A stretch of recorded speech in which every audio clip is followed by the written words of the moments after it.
Que hablar de prácticamente pues 12, 14 años de trabajo y de investigación, tanto para Isabel como para Miquel como para mí, pues verdaderamente es condensar mucho nuestras vidas en un minuto.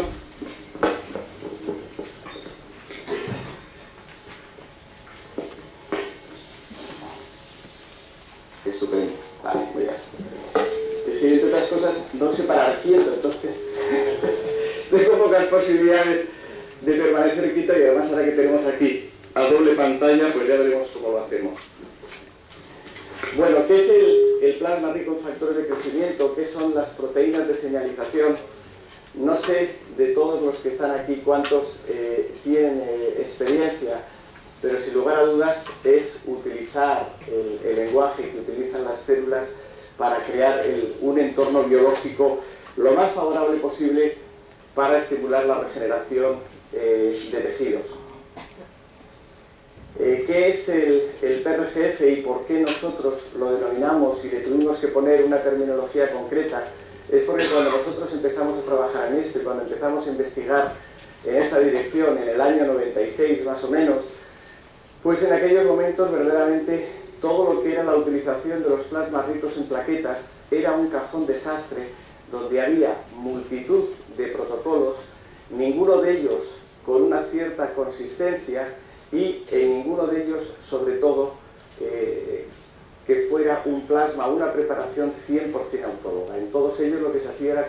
obtener concentrados plaquetarios que se activaban y además todos ellos concentrados leucoplaquetarios que los iban a activar posteriormente con trombina bovina para su aplicación. Quizá la primera diferencia fue la utilización de un plasma 100% autólogo, y nuestra publicación del año 99 es el primer trabajo en la literatura mundial en la que se presentó la utilización de un plasma 100% autólogo para estimular la regeneración de tejidos. La otra gran diferencia importante de este trabajo es que es la primera vez que se presentaba que a partir de un mínimo volumen de sangre, que a partir de, en aquellos momentos, incluso de 20-30 centímetros cúbicos de sangre, podíamos obtener un plasma rico en plaquetas cuando todo lo que había en la literatura mundial en aquellos momentos partía siempre como mínimo de medio litro de sangre, porque se pensaba en aquellos momentos que si no se partía de un volumen de sangre tan importante, era imposible conseguir un concentrado proteico. ¿Cómo actúa el plasma? ¿Cuál va a ser el efecto de todas las conferencias que vamos a ir viendo después? Que siempre, y en el mundo médico, ayer por ejemplo estábamos en un congreso de oftalmología, en muchos casos los resultados parecen como magia potagia, parece que es un poco como sorprendente, y quizá lo más importante que tenemos que entender es que las proteínas de señalización van a actuar en procesos tan importantes como la angiogénesis, la quimiotaxis, la proliferación y la diferenciación celular. Hemos hecho un esfuerzo muy importante y de hecho tenemos unas cuantas publicaciones en la literatura internacional, en las revistas de mayor nivel de impacto, caracterizando qué es el plasma, por así decir, qué es el PRGF y qué no es el PRGF. Porque una de las cosas importantes que nosotros queremos reseñar es que el plasma es precisamente una preparación, una evolución, sin lugar a dudas, de lo que eran los PRPs entonces. Es una selección de estas proteínas de señalización. Nosotros hemos ido estudiando todo el contenido, haciendo, por así decir, todo lo que es el proteoma del PRGF, estudiando y cómo hay, además de factores de crecimiento, además de ser un plasma rico en factores de crecimiento, por ejemplo, tiene una concentración importante de proteínas adhesivas. Solo el hecho de tener esta concentración de proteínas adhesivas probablemente sería un motivo más que suficiente para utilizarlo en cualquiera de nuestras áreas de la medicina. Hoy que estamos aquí en un hospital, probablemente habrá cirujanos de diferentes especialidades, y yo creo que es importante que tengamos en cuenta que no solo en el área de la cirugía oral, que es mi especialidad, o en el área de la traumatología, como veremos luego tanto al doctor Miquel Sánchez como al doctor Cugat, sino que sin lugar a dudas tiene una enorme aplicación en diferentes áreas de la medicina. Por supuesto que contiene factores de crecimiento, pero también contiene otras muchas proteínas angiogénicas, que como todos sabemos va a ser el primer paso dentro de lo que es la regeneración de los tejidos. Otra de las características que nosotros publicamos y presentamos en el PRGF, y que luego estoy seguro que el doctor Miquel Sánchez insistirá mucho más, porque en muchas de las aplicaciones que ellos están utilizando los resultados no serían los mismos en absoluto si se utilizara un concentrado leucoplaquetario. Y esto que parece un poco baladí, pues es importante que sepamos porque ha sido un auténtico punto de inflexión. Hasta que aparecieron nuestros trabajos, prácticamente nadie en el mundo estaba trabajando con consistencia en esta dirección. Y prácticamente todos los grupos de investigación se estaban dirigiendo a utilizar proteínas recombinantes, que entre otras cosas, además todas ellas tenían un sponsor por detrás muy interesado en que lógicamente los resultados fueran importantes. El hecho de estudiar la activación y de conseguir que la activación de este plasma se haga utilizando calcio, se haga a partir, por así decir, de activar de nuevo la propia protrombina del paciente, sin lugar a dudas también ha sido otro hito importante, porque todos sabemos que en Europa es ilegal el utilizar trombina bovina y mucho más en aquellas épocas con lo que estaba cayendo con todo el tema de las vacas locas. El poder revertir la cascada de la coagulación, poder obtener sangre de un paciente, anticoagularla y poder revertir la cascada de la coagulación sin necesidad de ningún hemoderivado, también creo que nuestros trabajos han sido los primeros trabajos en la literatura mundial que demuestran que esto es posible y que además vamos a tener un mejor control de la cinética de liberación de los factores de crecimiento. Como vimos en estos trabajos, nosotros una vez de que obtenemos nuestras plaquetas, las podemos activar. Si nosotros activamos un concentrado plaquetario con trombina bovina, se produce un vaciamiento y una liberación instantánea de todas las señales de todos los factores de crecimiento y por supuesto de la degranulación de los gránulos alfa. Y en cambio, si nosotros activamos con calcio, vamos a conseguir que esta liberación sea más lenta y sostenida y en otras palabras vamos a poder utilizar un coágulo de fibrina como si fuera una esponja de señales celulares. Hemos ido estudiando también cómo se va retrayendo esta fibrina y las características que tiene esta fibrina para obtener, como luego veremos, un biomaterial también a partir de las propias proteínas del paciente. La preparación del plasma es una preparación que la vamos a hacer siempre in situ, en lugar quirúrgico. El tiempo de preparación va a ser 15 o 20 minutos. Vamos a separar los diferentes componentes de la sangre por gradiente de densidad. Y quizá otro de los hitos importantes es que es la primera técnica que en Europa ha obtenido todos los certificados sanitarios para estas aplicaciones y de hecho en estos momentos, al menos que yo esté al corriente, es la única técnica que tiene los certificados para las diferentes aplicaciones que luego vamos a ir comentando. Hemos visto que nosotros no vamos a activar el plasma con trombina bovina, sino que vamos a activar el plasma con PRGF. Por lo tanto, estas van a ser más o menos las características diferenciadoras más importantes de qué es el PRGF y por qué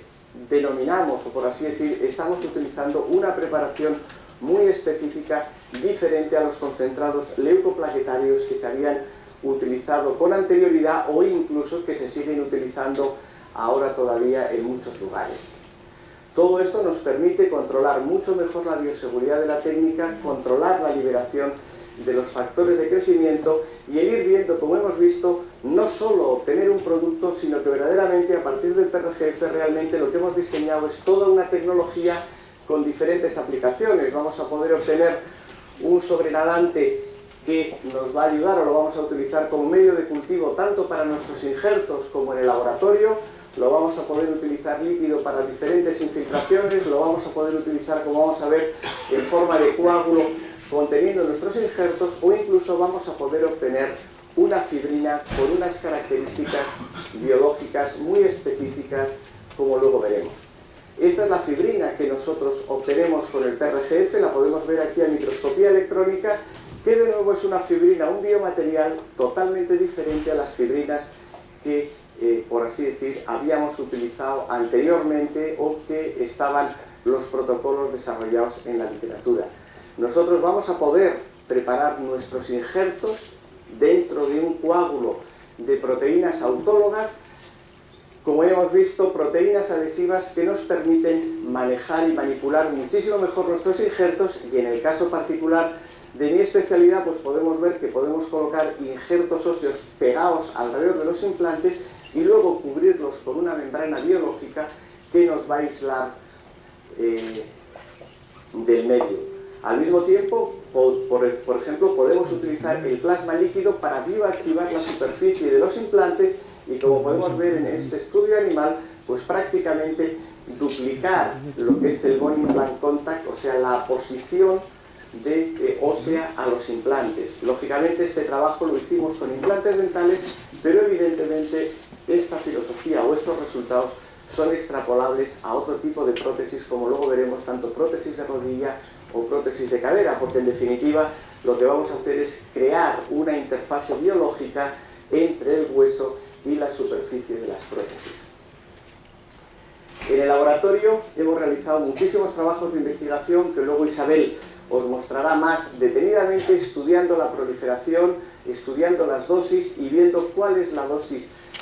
más o menos, por así decir, ideal, porque es muy difícil hoy en día especificar cuál es la dosis ideal, pero por ejemplo podemos observar cómo en cultivos de fibroblastos, utilizando PRGF, pues en 6 días conseguimos prácticamente una proliferación de 75 veces, y también con osteoblastos y también con tenocitos y con diferentes fenotipos. Cuando nosotros hemos comparado la proliferación en cultivos del PRGF con diferentes factores recombinantes, hemos visto que verdaderamente el cóctel de proteínas autólogas es más eficaz que los concentrados de proteínas obtenidos por técnicas recombinantes. Hemos realizado muchísimos trabajos de investigación, el doctor Miquel Sánchez luego nos mostrará algunos de ellos, y algo en lo que a mí me gustaría quizá insistir más es que quizá este es uno de los puntos claves. Nosotros, en definitiva, lo que estamos haciendo es crear un medio biológico, crear el mejor entorno biológico posible para que nuestras lesiones, nuestras cirugías, nuestros injertos, lógicamente, se encuentren en las mejores condiciones biológicas. ¿Y cómo empezamos? Pues los primeros trabajos los realizamos en una aplicación tan sencilla y al mismo tiempo tan fácil de poder controlar y de tomar biopsias y de hacer un seguimiento en humanos, como es una extracción dental.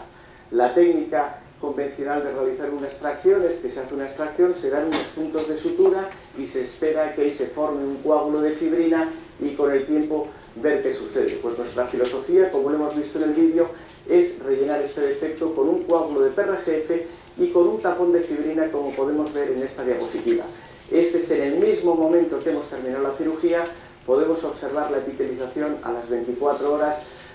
Lógicamente, una de las ventajas de la accesibilidad de la boca es que podemos ir haciendo fotos, por así decir, observando la evolución, lo mismo que veremos luego en las úlceras, y viendo cómo vamos o cómo se va transformando esta fibrina, hay que tener en cuenta que está expuesta al medio oral, y cómo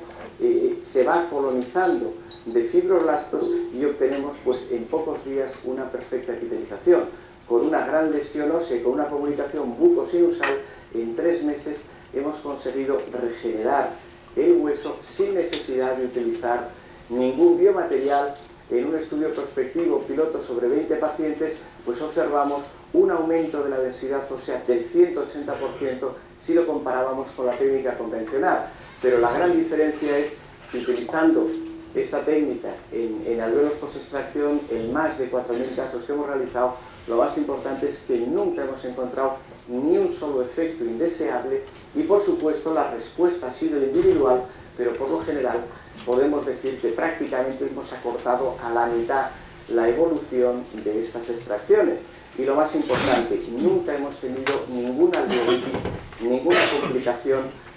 respecto a las técnicas convencionales, donde sí solemos encontrar, sobre todo en fumadores, pues un alto porcentaje, podemos decir entre un 30 y un 40% de alveolitis seca en fumadores. Bien. Para mostraros un estudio comparativo clínico, podemos ver en una técnica convencional para nosotros cómo es una elevación de seno, en la que vamos a poner injertos en las 2 áreas de la boca. Vamos a poner un biomaterial en las 2 áreas de la boca, en uno con plasma y en otro con suero salino. Podemos observar la epitelización y aquí podemos ver la diferencia de la epitelización en un lado y en el otro, como donde nosotros hemos puesto señales celulares, la epitelización es significativamente mejor. Aquí podemos ver la boca partida, pero quizá esto es lo más significativo, que es difícil observar en otras especialidades. podemos ver la inflamación de un lado y de otro lado, y obviamente en la zona en la que nosotros pusimos factores de crecimiento, la inflamación es significativamente menor. Al mismo tiempo, y esto también es muy importante, sobre todo para la traumatología, para todos los que hacen injertos, como en el momento en que nosotros humectamos los injertos con plasma, vamos a tener un aumento de volumen significativo, tener en cuenta que hemos puesto la misma cantidad de injerto en los dos lados. Cuando hacemos la histomorfometría, observamos una diferencia muy significativa entre el lado trabajo y el lado control, de tal manera que observamos hasta un 300% más de aposición ósea en el lado en el que hemos puesto factores de crecimiento, y cuando hemos utilizado técnicas de inmunomarcaje, observamos, por ejemplo, la vascularización con el CD34 significativamente superior en las zonas en las que nosotros hemos puesto factores de crecimiento. Por ejemplo, obtener crecimiento vertical en implantología es una de las técnicas más limitantes o más complicadas, pues utilizando solo los protocolos que hemos ido desarrollando, utilizando factores de crecimiento, pues podemos observar que los resultados son significativamente importantes, o como una situación como esta de obtener 4 milímetros de crecimiento vertical, pues verdaderamente se convierte en una técnica rutinaria y predecible en nuestras manos. ¿Y dónde comenzamos? Pues precisamente esta fue la razón por la que yo me introduje en los factores de crecimiento. Desarrollamos una técnica de expansión de cresta que, como veis, lo que hacemos es fracturar los maxilares. Esto es una fractura del maxilar superior, y aquí podemos observar cómo en 3 meses que realizamos la reapertura para colocar la prótesis, pues todas estas fracturas han consolidado perfectamente. Esta es, por así decir, la base de la técnica. Tenemos un maxilar extremadamente estrecho, lo que hacemos es dividir la cortical en dos, hacemos una separación por unos distractores, esto es una auténtica distracción, una fractura, y esto es lo que, por así decir, a mí hace 12 o 14 años me preocupaba, que obtuviéramos resultados predecibles, y podemos ver que quizá pues aquel sueño de hace 12 años hoy se ha visto hecho realidad, porque los resultados son verdaderamente consistentes en todos estos casos o en todas estas situaciones. ¿Todo esto a qué nos ha llevado? Pues en un estudio podemos observar de 5 años de seguimiento con 1000 pacientes, estamos hoy en día en implantología oral con porcentajes de éxito cercanos al 99%. Y ya fuimos saliendo a otras áreas de la medicina, y voy concluyendo, y por ejemplo, en el área ya de la cirugía maxilofacial, en la cirugía ortognática, podemos observar en la reapertura unas consolidaciones óseas realmente importantes, como lo podemos ver aquí. Y dimos el salto a otras áreas de la medicina, la unión o la confluencia un día en la consulta con la boca abierta con Miquel Sánchez, pues sin lugar a dudas nos abrió a todos los ojos. Miquel enseguida os mostrará este caso, porque para los dos es un caso significativo, porque tiene un antes y un después. Esto nos parecía realmente inaudito, y desde aquí es cuando empezamos a trabajar con aplicaciones en otras áreas de la medicina. Lógicamente todas las de la traumatología nos las irán comentando Miquel y el doctor Cugat. Solo 2 muestras de aplicaciones en otras áreas de la medicina, por ejemplo un ensayo clínico en úlceras crónicas en pacientes en úlceras de piel, pues podemos observar o en lesiones necróticas resultados muy significativos, o estos casos que son casos del doctor Miquel Sánchez, que son situaciones que probablemente están mucho más cerca de la amputación que de la curación, pues verdaderamente, como este otro caso, se consiguen resultados para todos sorprendentes y probablemente inauditos hace 10 años, lo mismo que para pies diabético, lo mismo que para úlceras, como en este caso, con más de 2 años de evolución. Todo esto nos llevó también a hacer un ensayo clínico para la aplicación en mesoterapia facial, para regeneración o rejuvenecimiento facial contra el ácido hialurónico, y quizá lo más significativo es que la hidratación que se obtiene de la piel, los resultados son más significativos que si los comparamos con hialurónico, pero quizá lo más importante es que al cabo de 6 meses nos vamos a encontrar en una situación siempre mucho más avanzada que, por ejemplo, que con el ácido hialurónico. Pero esto, sobre todo para mí, es muy importante para los que lo estéis utilizando en cirugía general o en otras áreas, el que veamos cómo verdaderamente pues los resultados son significativos. En este caso, lógicamente, es la piel, es algo bastante llamativo, pero para nosotros es mucho más importante. Ya para concluir, bueno, pues todo este trabajo que os he mostrado ahora en 10 minutos, un cuarto de hora, pues es el trabajo de un gran equipo. Tengo la suerte de tener un equipo interdisciplinario importante. Lógicamente hay diferentes áreas en las que nosotros investigamos, no solo la terapia regenerativa, también la implantología oral para nosotros es un área muy importante, y sin lugar a dudas pues es una satisfacción que a todo nuestro equipo pues se le haya reconocido con el mayor reconocimiento que hay en este nivel, en este país. Isabel, y ya en apnea le cedo la palabra.